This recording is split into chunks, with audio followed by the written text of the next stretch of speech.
Welcome everyone to the Naturally Healthy Pets channel. Today I have a wonderful guest and we're going to be talking about pet food regulations or the lack thereof. So today my special guest is Chelsea Kent, and quickly I'm going to read your bio, Chelsea. You're very accomplished. So in 2007 you co-opened Heroes Pets in Littleton, Colorado, which is a holistic retail pet supply store that affords significant industry insight and provides the opportunity to see what's currently important to consumers, manufacturers, reps, and distributors nationwide. You've worked to implement laboratory analysis to determine nutritional adequacy and toxin load of popular commercially available pet foods to gain cohesive, structured, factual information about regulation, industry insights, company stories, and more throughout the industry. You are also the founder of the Food Regulation Facts Alliance, a stakeholder organization that represents retailers in government and regulatory settings. Specializing in pathogen and industry regulation, you work in tandem with the NGPFMA, the Next Generation Pet Food Manufacturers Association, and Truth About Pet Food, as well as Pet Schooled, to change regulation where needed through government channels and to educate retailers about regulation. So you are the perfect guest for today's topic. Thank you so much for joining us, Chelsea. Yeah, you're welcome. Thanks for having me. So to start off, there's a lot of questions about who actually is regulating and overseeing the pet food industry. So let's start there. Who can actually enforce what is going on in the pet food industry? So the short answer of that is the FDA and the state departments of agriculture. And the one thing I want to add to that is originally that made sense because kibble was really designed as a result of not being able to use cans during war. So they were like, oh, let's make breakfast cereal for pets so it's shelf stable. So in reality, the composition of the majority of pet food that's sold out there is kind of identical to pretzels, which makes it a really good product to have under the FDA umbrella. So the FDA is the Food and Drug Administration. That's a federal United States overseeing body. What is it considered state by state? Is it the Department of Agriculture? Is there a specific segment that looks over pet food in each state? How does that work? Yeah, so there's the FDA Center for Veterinary Medicine. So federally, it's refined down to that sector of the FDA, and then the state departments of agriculture. And each state gets to determine how much effort they do or don't put into regulation. So there are some states that put a decent amount of effort into it, though in my opinion it's often misdirected. And then there are a lot of states that just don't care at all. So when they are regulating, what types of things are they overseeing? Are they caring about the quality of the ingredients that are going into these pet foods, the labels that's on the pet food, the amount of accuracy between the label and the composition? What are they regulating? Really, if you break it down, the only thing that they're concerned about is that it's labeled the correct way. And correct, of course, being just to their guidelines. So, of the states that do care, the majority of those, which is not very many of them, they use the AFCO book just as like basically a dictionary. And they're like, okay, you have to use the words that are in the dictionary. And if you want to use something that isn't in this dictionary, then that's not allowed. So, like, I've seen them take a really long time to approve labels because on one area on a label it says that it contains fruits and vegetables. In another area on the label it contains vegetables and fruits. And they're like, oh no, you can't do that. But what I've never seen them do is request in any way that you prove what is actually in your product. So they just want to make sure that it's labeled correctly. They don't care what you're actually putting in there. So AFCO is the ones that's creating the guidelines and the definitions for the ingredients that can go into these pet foods. And then these regulatory bodies are mostly just double checking that what is on the label is accurate, but it's also using definitions based on AFCO's book of what is allowed to be in a pet food. Yeah, and to be clear, AFCO is kind of a combination of there are FDA officials that are on the panels. There are some state departments of agriculture. There are some colleges that are well funded by primarily government. And then one of the primary sources of information there is lobbyists. So really the direction that goes most of the time that I've seen is a lobbyist says, hey, we have an outlet for this industry trash from somewhere and we want it to have a definition. So they write a definition and submit it as a lobbyist to these technically regulatory agencies, and they say this is what we want you to approve. There might be some discussion about it. In some cases, what I've seen, there's not a whole lot of discussion, like pay enough or get your foot in just right, and they're just like, oh, seems reasonable, and then it's just approved. So the things that really require a lot of effort to get approved tend to be the more natural things that are less profitable, in part because you even have to pay for them pretty much at all because it's a food product as opposed to a trash byproduct.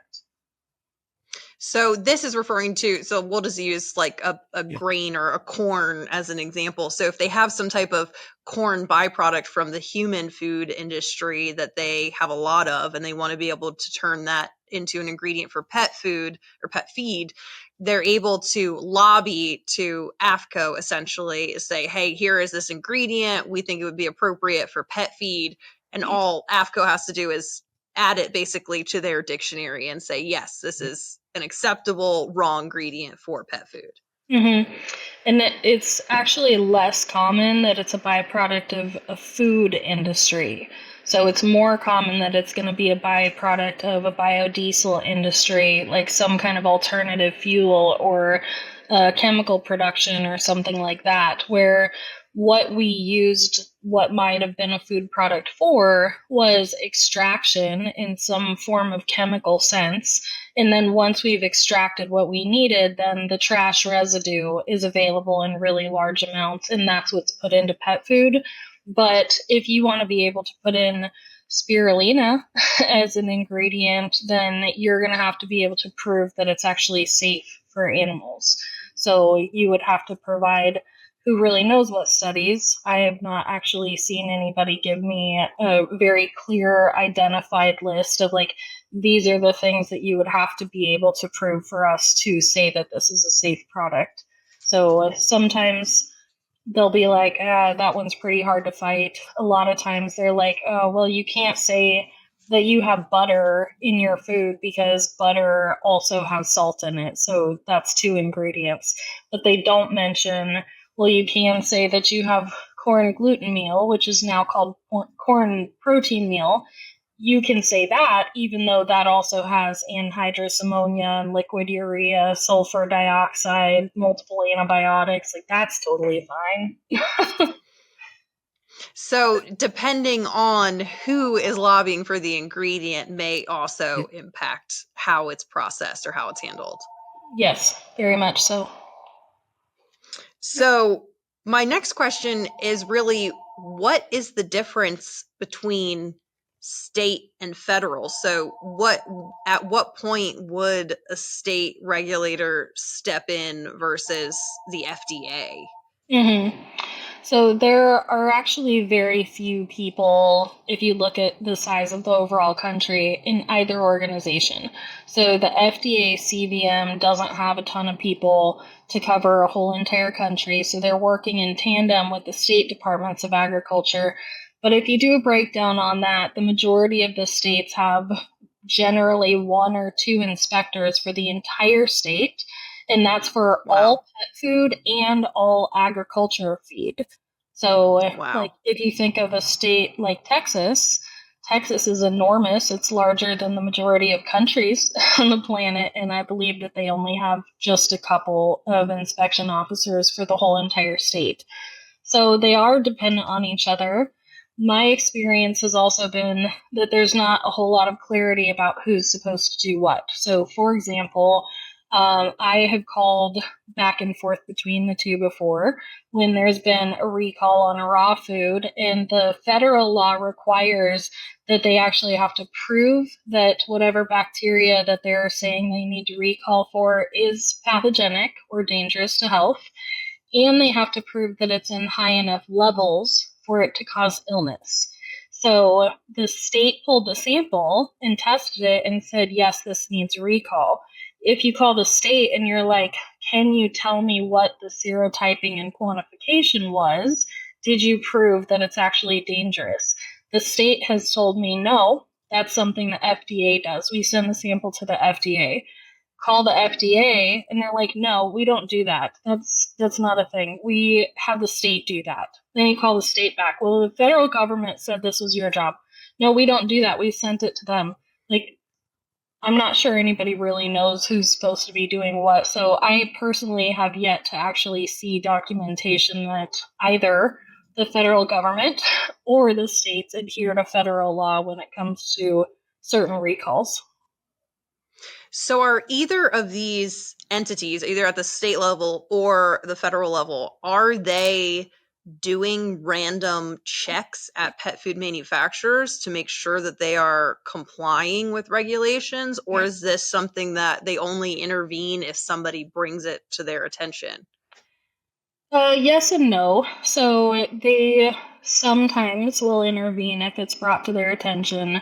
Depends on the resources that they have available, whether or not they think that the issue is worth looking into, the number of reports, things like that. They will intervene with random checks, sort of. So, what I mean by that is that, like, an inspection officer might stop by a facility randomly and they'll say, hey, today we're looking at pests.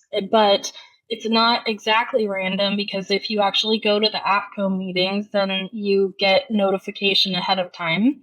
So a really big company could easily be like, oh, pests is the next thing. We need to clean up only that one thing, because they're not looking at holes in the roof above the grinder on that day.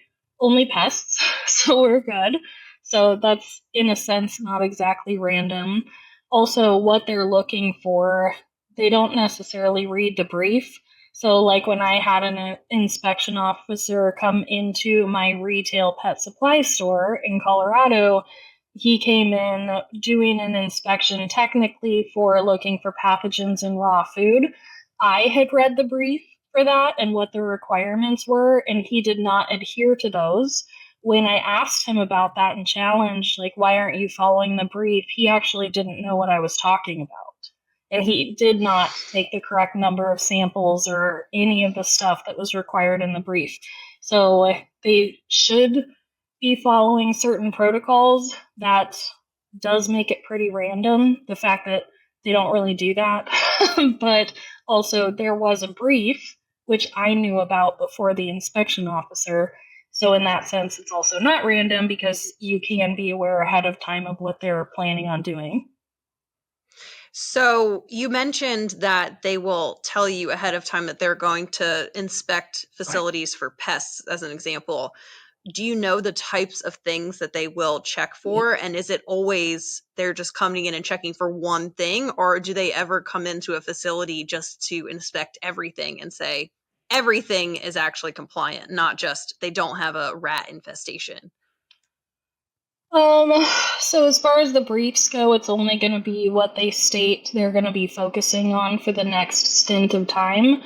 They will come in and they might like walk around and be like, oh, hey, that maybe looks like it's something that should be addressed.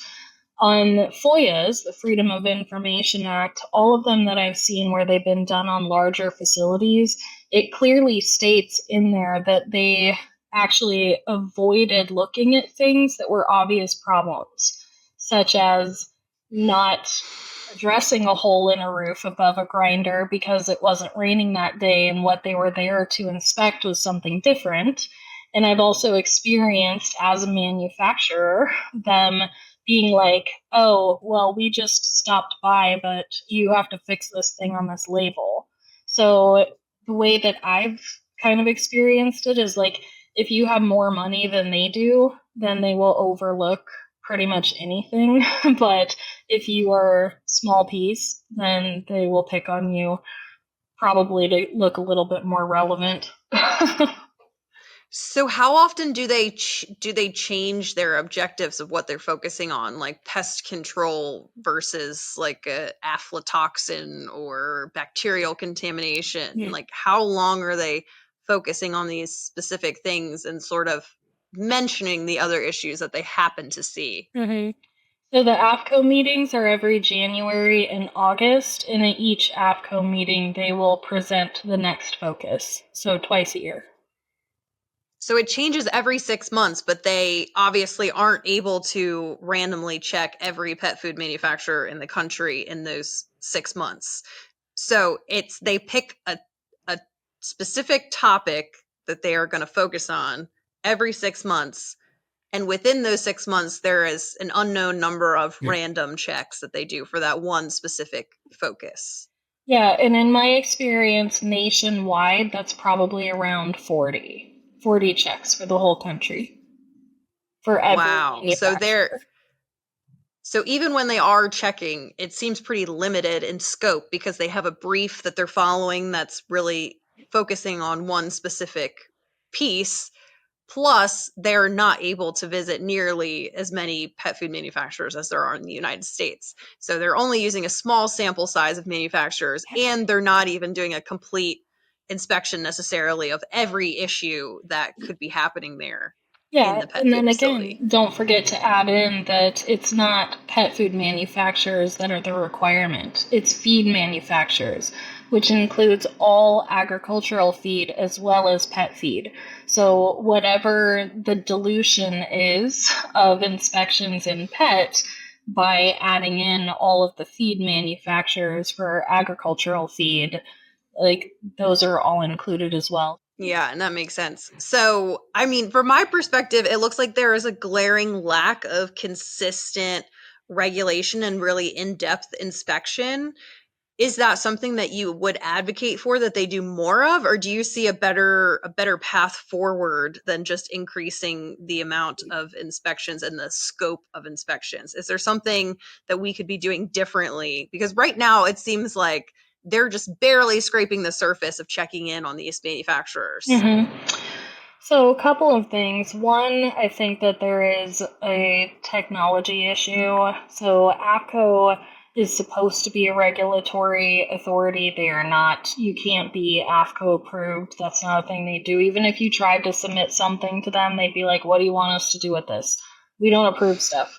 So, like, that organization was supposed to, in a sense, standardize everything that's done. So, across the country, one manufacturer would be able to say, okay, I followed what AFCO suggested, and now all of the states are going to accept that. It is so far from that being done. So I think actually taking it away from the states and putting it just exclusively in the lap of the federal government would be really beneficial because it could consolidate it and also provide a single technology submission that's more comprehensive than what individuals are able to do. So I think that that could be helpful. Also, again, the FDA, they regulate like fruits, vegetables, grains, things like that. They actually don't regulate meat, eggs, poultry, dairy. That's all USDA. And originally it made a lot of sense that USDA didn't participate in pet food, but now with the development of more fresh food products, that's clearly just not the right way to go. So I think that there should be a division of um, who has jurisdiction dependent on the composition of the food. So I think the USDA should be responsible for things that have greater than 50% composition of the things that the USDA specializes in. Again, meat, dairy, poultry, and eggs. And then the FDA should take everything else and they should be separated so each one can be compliant with the thing that's most relevant to what's important to them. So raw meats, of course, should have more control with pathogens, but it should be under the jurisdiction of an organization that knows how to deal with those. The FDA doesn't really know what they're doing, so they over-regulate it in a way that's not technically even legal. So I think that would help a lot. Yeah, something that I just learned recently is that like meats in a grocery store, which would fall under USDA, they do have some tolerance for pathogens to be occurring within grocery store meat ready to purchase because they're assuming you're going to cook it, those pathogens will die and it'll be safe to consume. But the FDA, on the other hand, for these pet food companies, has a zero tolerance policy. So it's like the things that we could buy in the grocery store actually have a tolerance for that, but the FDA has a zero tolerance policy. So just that in itself really doesn't make much sense. And it goes against the other regulatory body, like you were saying, that doesn't maybe necessarily know how to handle meat-based products as opposed to these cereal-based products that were primarily originally invented. Mm-hmm.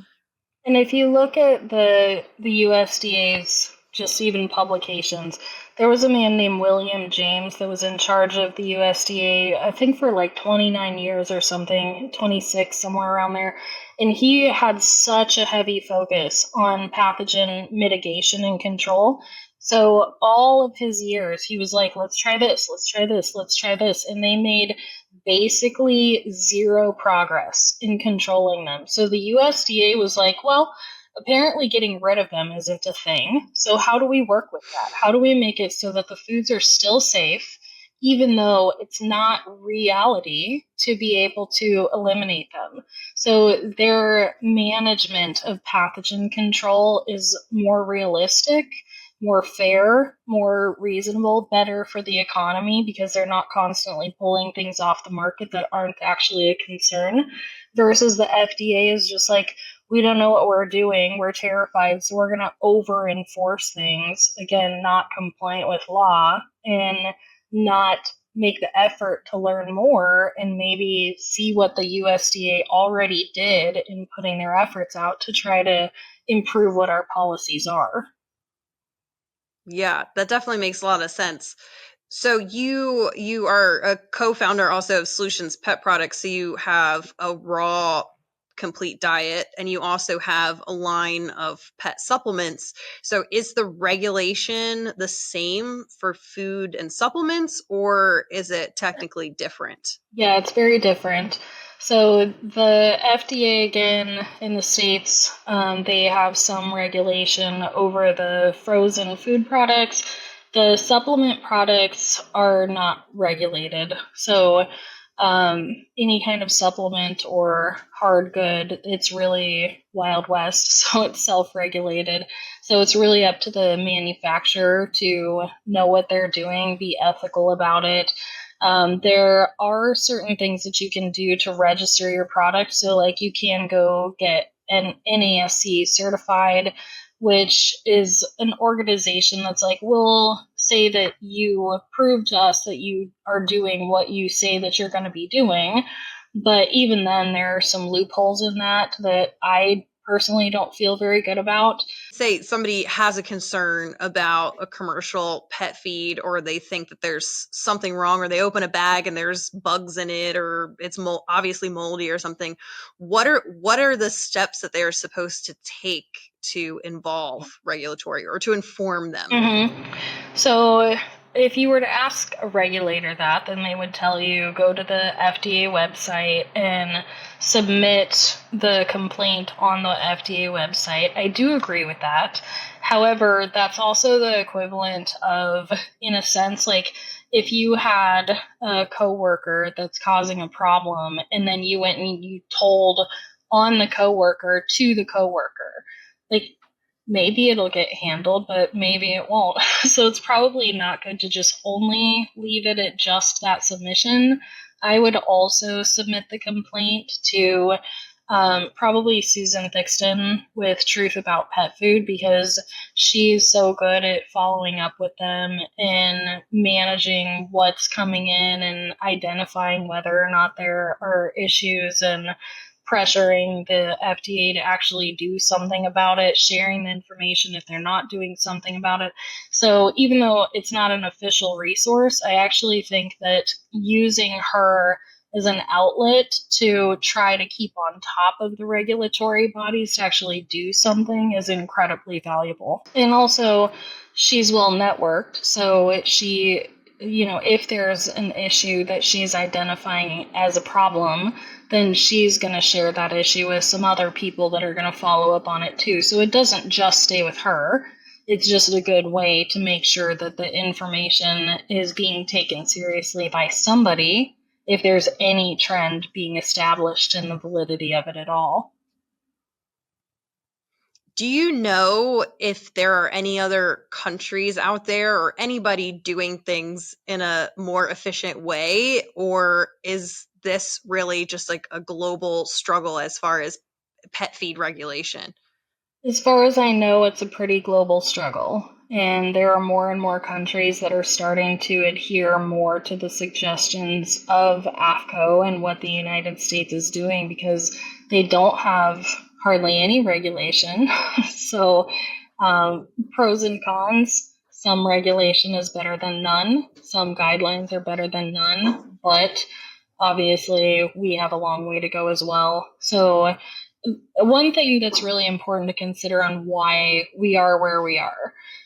When commercially available food became available in the human food industry, it was like you could buy things like cereal because it was this shelf stable thing that could be mass produced, but everybody was still growing their own stuff. So fresh food was not needing any kind of regulation. There wasn't mass circulation of it.